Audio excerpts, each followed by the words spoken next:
Chiefs Kingdom, welcome back to All Chiefed Up. We're back with another podcast for that ass. And today, Steve, camp has wrapped up, but something is wrong in Kansas City. Specifically, L'Jarius Sneed, it looks like. Let's talk about it. Before we get started, hit that sub button for us. We're trying to get to 20,000 subscribers before the end of the season. I know 95% of you guys are not subscribed, so do that right now and hit that like button. Get this out to more Chiefs fans. Mike, L'Jarius Sneed has basically missed the entire training camp with a knee problem. It just keeps swelling up on him. That's a problem for him in a contract year. It's very much a problem. Mackenzie Webb, who was on the show, did a live with me yesterday. She actually reported players not practicing. Turk Wharton, Kadarius Toney, L'Jarius Sneed was on there. Nico Remigio, Kakoa Crawford, Chris Jones obviously still in the holdout. That's a problem all in itself, by the way. We'll get to Chris Jones in a minute. But L'Jarius Sneed is in a contract year, Steve, and there's some kind of swelling. There's something going on with that knee. It could be even worse than they think or worse than they're telling us. I don't want to overreact to it. It's not Overreaction Monday yet, but he's got to get this together. He's not practiced the entire preseason, like you said, just a little bit at the beginning, but it's been a couple weeks now. We're not going to see him in any preseason games probably. What are we going to do with L'Jarius Sneed if, 1 or 2 weeks go by and it's time for the regular season and he's still not ready to go? I don't know, man. L'Jarius Sneed could very well be that Rashad Fenton of last year where they just go ahead and get the trade done.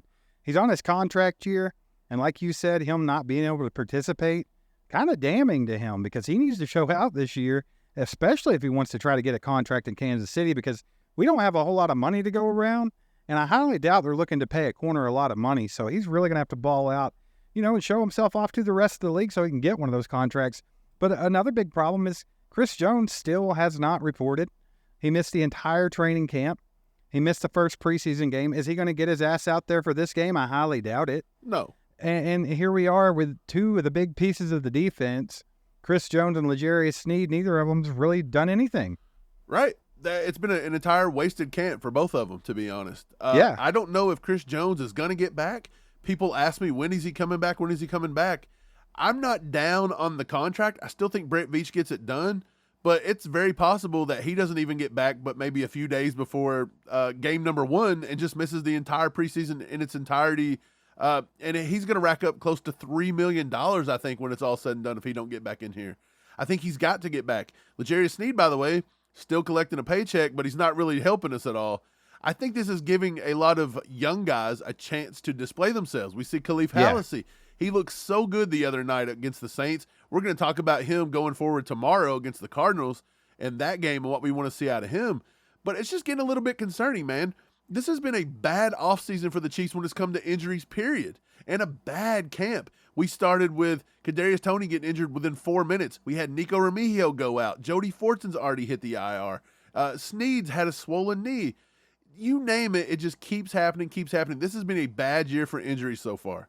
Right. Not to mention Nick Jones, who's competing for a roster spot, ended up breaking a couple fingers, I think. So I don't know if they're going to have to do surgery on that or if he's going to get casted up and get back on the field. I don't have any idea yet, but we'll wait and see about that. But like you said, it opens up the doors for a lot of young guys, him being one of them, so it kind of sucks for Nick Jones. But you mentioned Khalif Hallisey. He showed out in the first preseason game. If he can keep that rolling, maybe it looks good for him making this roster. We're not for sure yet. I'm sure L'Jarius Sneed's safely going to be with the Chiefs. I kind of doubt they trade him away, but I still think that he has to, get it together and get it together quick because this is his final season as a Chief otherwise. Look, he was named the other day. I seen an article. I can't remember who it was exactly, but they named him a top 5 corner in the NFL. If he's got that much value and week 6 rolls around and that knee's still swelling up and a few weeks go by and you see some of the young guys step in and look good, Chiefs might go ahead and take that golden opportunity if somebody was to throw out a nice late second, early third, or maybe even a late third, early fourth. You might even consider it if you're not going to sign them long term. But it's hurting the Chiefs defense right now. But having Chris Jones just completely being a no-show, L'Jarius Sneed's knee not getting in there, we're not seeing the defense being able to gel and come together the way, and the defense always takes a long time under Spags. Yeah. It's very complex, and I think this hinders the Chiefs, and we have a very tough schedule right off the rip. It does not get easy at all, ever. Like week 2, we're playing, Jacksonville, that's a playoff team. Week 4, you got Aaron Rodgers. You name it, week 1's not even a pushover. People are talking about beating Detroit like a drum. You're out of your mind if you think you're going to beat Detroit like that, because I'll say we could be up by 10, 14, maybe even 17 at some point, but the Chiefs don't play like that. Andy doesn't blow teams out, and Patrick already said it himself during the golf thing. He likes to keep things very close for TV ratings, and that's exactly what's probably going to happen. Well, I mean, we all know Detroit's on the up and up, and they got a good young team. They're going to be outgunning for the Chiefs anyway because, I mean, they get a chance to knock off the defending world champions on a national stage for all eyes to see. So, I mean, they're going to be out there playing hard, and if the Chiefs come out lackluster at all, they could get one put on them if they're not ready to roll, man. Because, I mean, you've seen how this offense and defense performed when they actually got one drive or two drives in the Saints game, and it was not impressive. Not one little bit. So if they come out flat like that, Detroit might take advantage of it. Yeah, that's a very good point, by the way.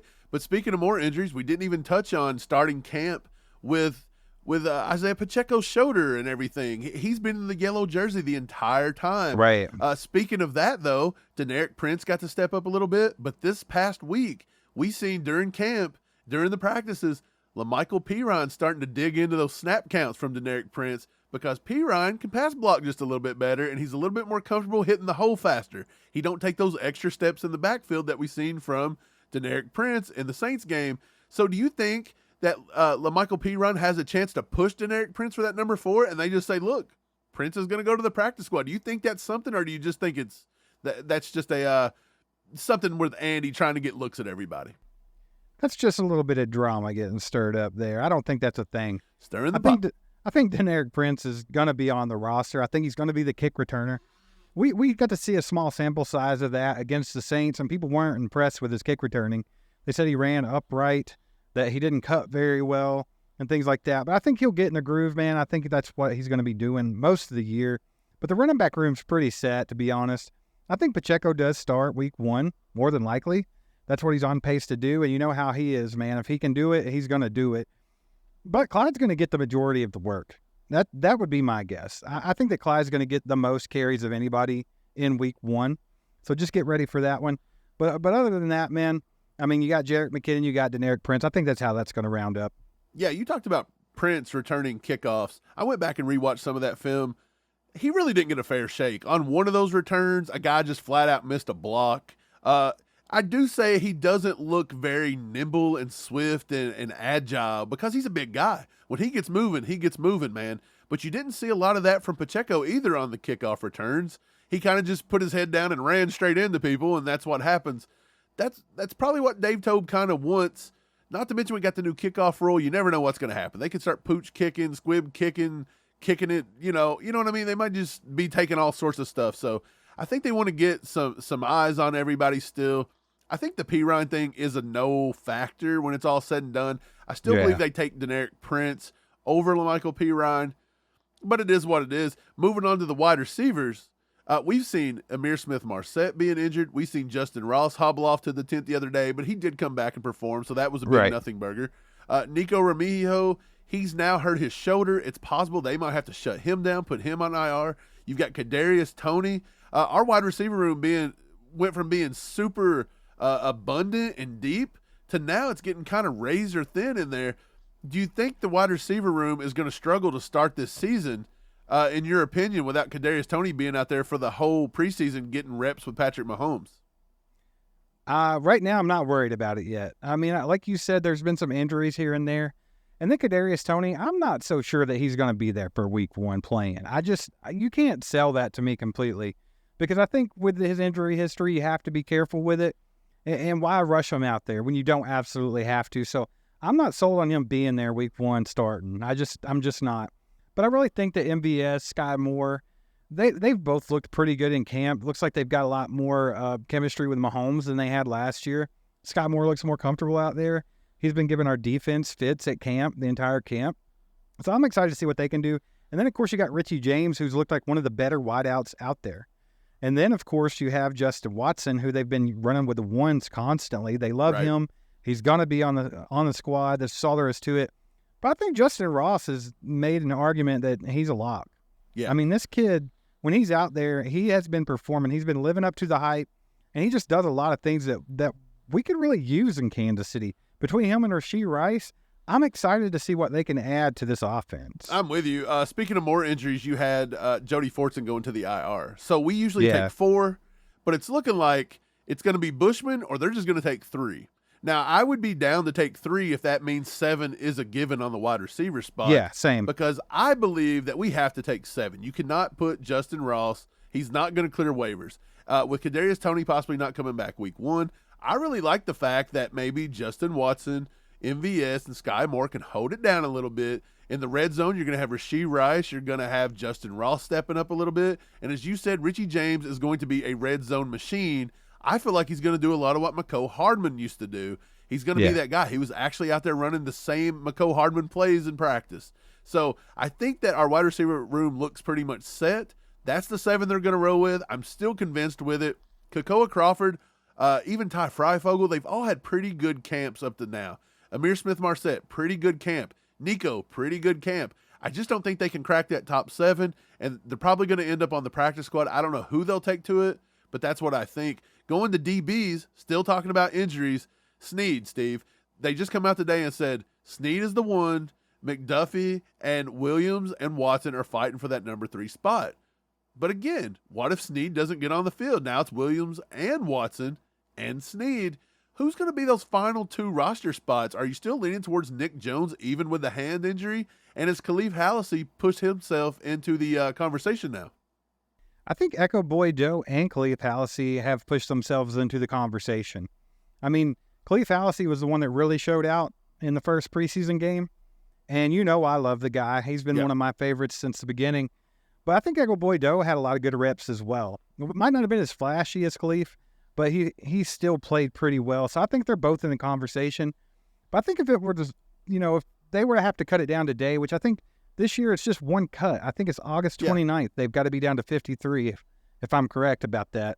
But yeah, if I had to go ahead and pick it today, man, I'd probably give the edge to Khalif.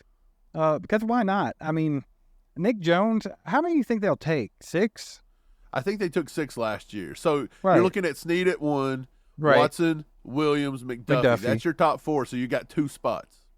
2 spots. I think if it was up to me now, that probably would have been Najee Johnson. We haven't even talked about him. We've missed him now with an ACL. More injuries. Right. I would say Nick Jones and Khalif Hallisey at the moment. I think that would be your best combo there. I think Khalif offers you a lot of what L'Jarius Sneed does. If you guys didn't pay attention in that New Orleans Saints game, he plays a lot like Sneed.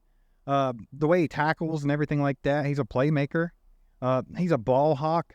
I mean, the kid's long, fast. I don't know. I just like him. And I think that he could definitely play that role if need be. Granted, getting out there your rookie season, it's always tough, but we had a lot of luck with that last season. As long as Chris Jones gets back in there and puts some pressure on the quarterback, I think these young guys will be just fine in the secondary. But right now, I think that's my top 6, man. Look, don't beat me up in the chat too hard. Steve, don't you beat me up either too bad. You know what I see when I see Khalif Hallisey play a little bit? I see flashes. And don't get me wrong. I'm not saying he looks like him and he's going to play like him and he's going to be him. But he gives me Sauce Gardner vibes. Do you get that or am I crazy? It's the build and it's the ball hawkness of him. Right. No, I agree with you. And before everybody goes absolutely ape in the comments, we're not comparing him to Sauce Gardner. No. He's not that elite guy like Sauce Gardner. He's not. But he does have some of the traits. That's what I was going to say. There's a little bit of it there. If Sauce Gardner is elite, number 1 corner in the league, then Khalif Hallisey's kind of like that dollar store version of him, right? But with more experience and more work, he can work his way up to being, a better corner in the league. I see it there, man. I see the potential, and I think he flashed it. And I think a lot of people saw it in that Saints game. Right, I'm with you. I like putting Nick Jones on the roster. I don't think we punish him right now over the hand injury. If they do have to do surgery and he goes to IR and he misses some time, or maybe they have to just put him out for the whole season, who knows? I don't think it's that extreme yet. But if that happens, I'm comfortable with Echo Boydo, and I'm comfortable with Khalif Hallisey. And I'm also comfortable with just letting Nick Jones sit there and letting Hallisey and Boydo fight it out for that other spot, that final 6th spot. And just let the other guy rotate in from the practice squad, just like Najee Johnson did last year, because he still proved late in the season he was very valuable to us winning a championship. And he was probably on pace to making the roster easily this year. Right. So he worked himself in. Well, in my opinion, even though Nick Jones was drafted and Khalif was a UDFA, I think right now it's Echo Boydo and Nick Jones fighting for that last spot. I think as of right now, I think Khalif should be on this squad. He proved that he has what it takes, and he went out there and he performed when the lights came on. And that's what you need, right? So as long as he can follow that up with another good performance tomorrow, I think he's pretty locked in, man. We'll see what happens with Nick Jones and that injury, because that could play a factor in it as well. But I think Echo Boydo is the one that's fighting for the roster spot. Yeah, me too. I think, okay, I'm with you. I'll give you that. And with that, let's move it along.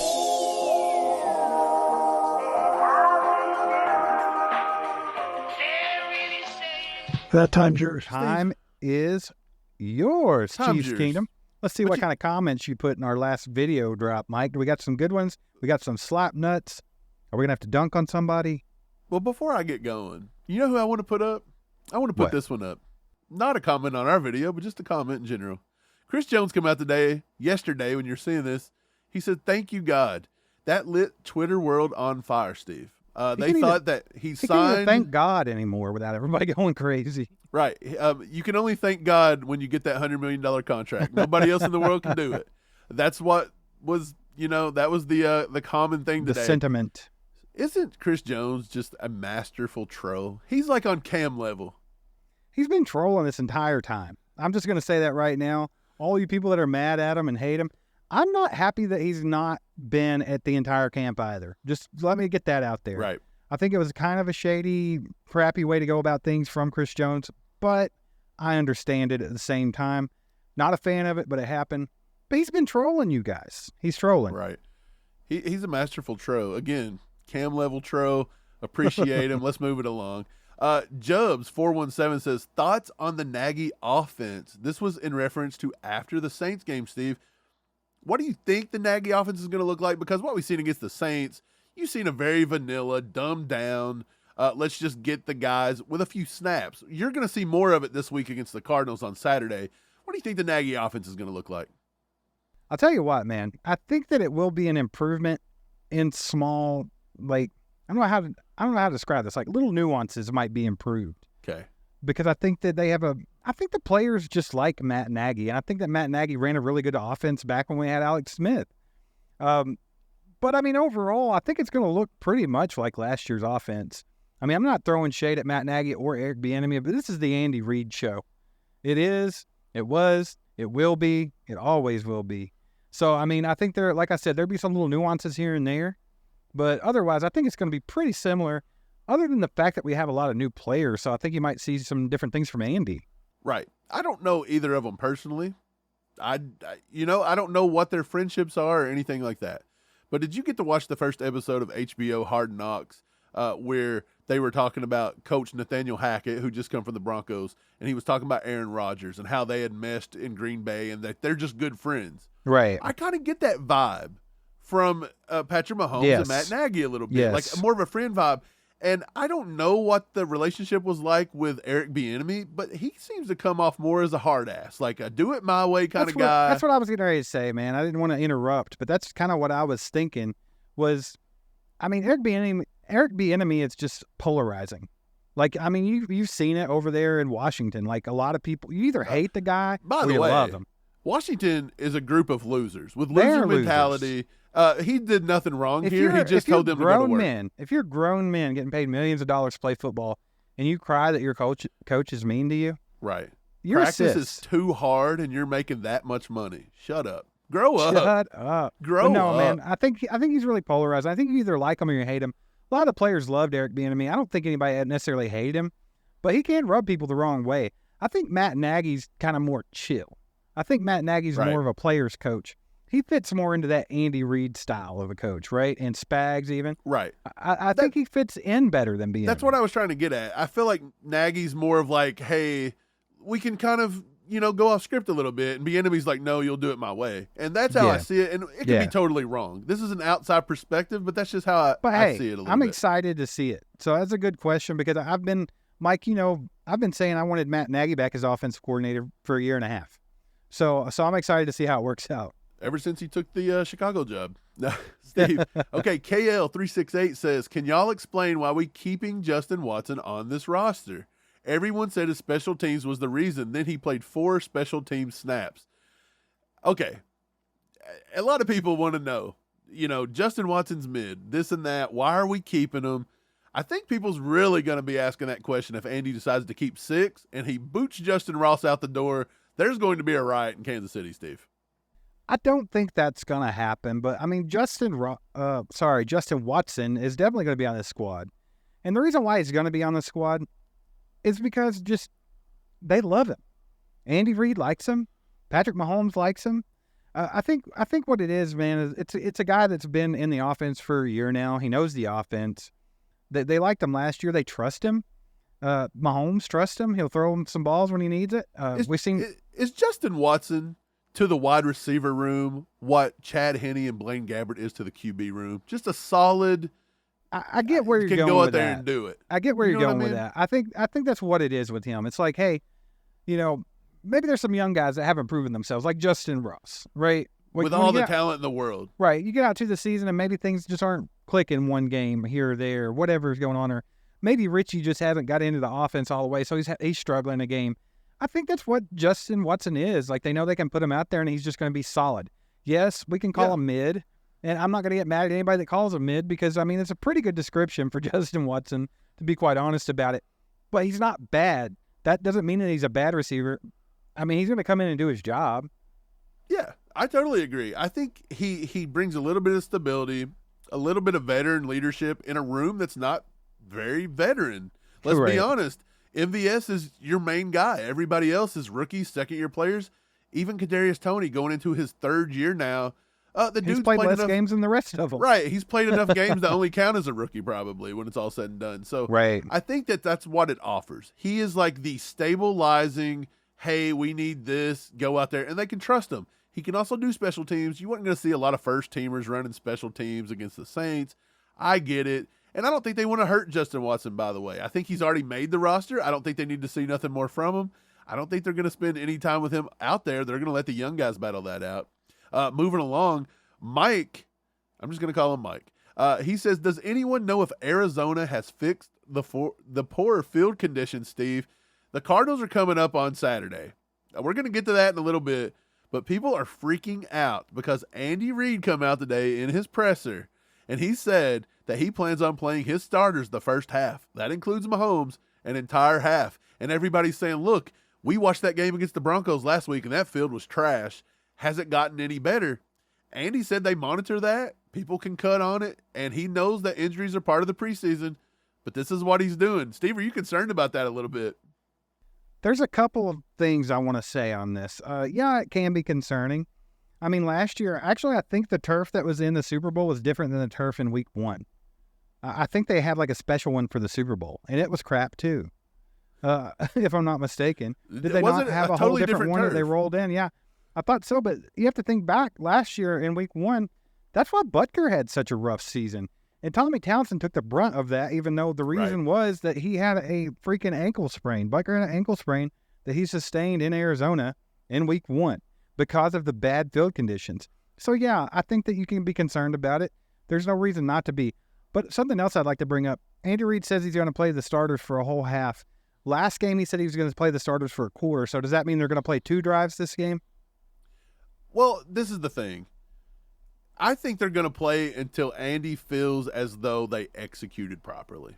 That's what I think. I don't think he's going to play them a full half. I really don't. But I do believe if we come out to that slow start again, they will go into the second quarter. I firmly believe that. If they go out and execute the first drive, he may put them back out there for the second drive. If they execute slightly, he may give them a third drive. But if they go out and just execute and put 14 on the board quick, you may see them start to trickle out a few players here and there. Mahomes might start coming out in mid-second quarter. And let's be honest, if you're putting together good drives and your defense struggles a little bit like last week, which I fully expect this defense to continue struggling without Sneed and Jones. It is what it is. They're going to continue to struggle. Mackenzie was on the show yesterday. Her first time ever being on here, she did a good job. but she said something very polarizing, and she said people lit her up on Twitter. She claims that she thinks they would still be a top 5-10 defense without Chris Jones. That's ludicrous. I told her it was a little crazy. We talked about it for a minute, but I think she's wrong there. I just don't see how this defense can be good with Chris Jones out. And if you take L'Jarius Sneed off of it as well, they are hurting, Steve. So, to be honest, if the defense is allowing their offense to put together long drives, we're executing at long drives, how many drives do they possibly can get? 3 to 4 maybe?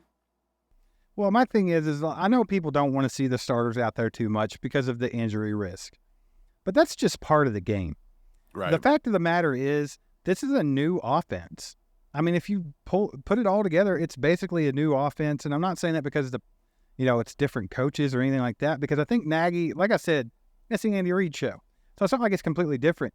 But there's a lot of new pieces in key positions. I mean, you're looking at like we got MVS and Sky Moore back, right? And Kadarius Toney if he's healthy to play. But otherwise, you got all new receivers. So I mean, you're just looking at things like that. You got new offensive linemen in there. You got Jawan Taylor. You got Donovan Smith. We got to see how all this can click, right? We got to see how it gets together, and they've got to be comfortable with each other before the season starts. You don't want to be figuring this stuff out week 1, 2, 3, 4, the first quarter of the season. You don't want to be doing that when you can do it in the preseason. So I think they will get some reps, man. Either this game or the next game, you're going to see more of them than you might want to for injury's sake or whatever. You might cringe a little bit, but I think he's got to put him out there and see what he's got going, dude. I'm with you. On both sides, there's new pieces. They've got to gel. They've got to get it together. And we're going to hold our breath the entire first half. We'll be holding our breath within the fourth quarter because I don't want to see another bad injury to a wide receiver. I don't want to see another Nico or another Nick Jones hand hurting or a pass rusher get injured. God forbid a defensive lineman get injured because we're not very deep there anyway. So I don't like Arizona. The NFL needs to crack down on them. Go hire a new gardener. My God, figure it out. Who does this? What are you planting out there? What do they actually call those guys? Like a field keeper? They're sod experts. Something? I don't know what they're called. They're a bunch of clowns in Arizona. Get it together. Last comment, Ronaldo, he says, hey, guys, first time listening to your podcast. Ronaldo, I want to just pull that off the screen. I want to look into your eye. We appreciate you, brother.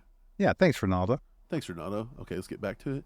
He says, this is much more entertaining than those other Chiefs podcasts. I'm going to pull it off again. Ronaldo, look at me. I appreciate that, Ronaldo. Appreciate it, brother. Okay, back to it. Also, I love the realistic points and expectations of the team instead of listening to the fairy tale of what may happen. Thank you. Ronaldo, I'm going to pull that off again. Look at me. Thanks, man. We appreciate it. Steve, hey. Somebody gets it. They get what we go for here. We just go for somebody two guys out there. There's talking one guy. football. Yeah, for sure. Now, we appreciate that comment, man. It is what it is. We like to talk about the real issues, whether they're comfortable to talk about or not. And we like to have a good time doing it. And we want to be a little more entertaining than some of the other guys. We want to have some fun. If you want to talking about some stuff that's a little touchy, just refer to the first segment. Nobody wants to talk about Sneed maybe having a problem and we've and only been things. talking about it for months now, but But now we're taking a deep dive into that knee and taking a deep dive into trading him possibly, such as Rashad Fenton. Not saying we're going to stick with that, but is a possibility. Everybody be prepared. And with that, time is yours. Steve, before we get out of here, I want to ask you about the Arizona game. We're going to be live. If you guys watch this and you watch our lives, we're going to be doing our Saturday night tailgate. We're going to be doing it on Friday because why? The Chiefs play on Saturday. They don't play on Sunday. So we're moving our tailgate up. If you want to watch that, it's probably going to go live at 8 p.m. Eastern. It could be subject to move sometime, but it's somewhere close. And we're going to talk about this more. But Steve, before we get there, in your opinion, looking at all of camp that's just wrapped up, the first preseason game against the Saints, name one or two guys you think that they need to step up to get over that hump within their position room to possibly get on that 53, or just somebody that you think needs to continue to keep playing at a high level, or they may hit the bricks when it comes cut time. So I'll start with the defensive side of the ball. I think that some guys I would like to see some more out of is Joshua Kando or B.J. Thompson. Joshua Kane. Who's Joshua Kane, though? Right, but these are guys that made the not BJ, but Joshua Kane and Malik Herring made the squad last year, right? And I think they're kind of relying on them to actually put in some meaningful reps this season, I think, because they've yet to go out and sign a vet defensive end like they normally have been. So I want to see something out of him. I want to see BJ. I want to see more of him, see if he can make this squad and be effective. I'd also like to see Felix continue to do what he's doing. He got some pretty good pressures in the first game, but I'd like to see him convert. Give everybody the warm and fuzzy about drafting Felix in the first round. And then, of course, Khalif Hallisey. Love watching him play, and I hope I get to see more of what I love about watching him play. Right. And that he can stay at that level and make this squad as well.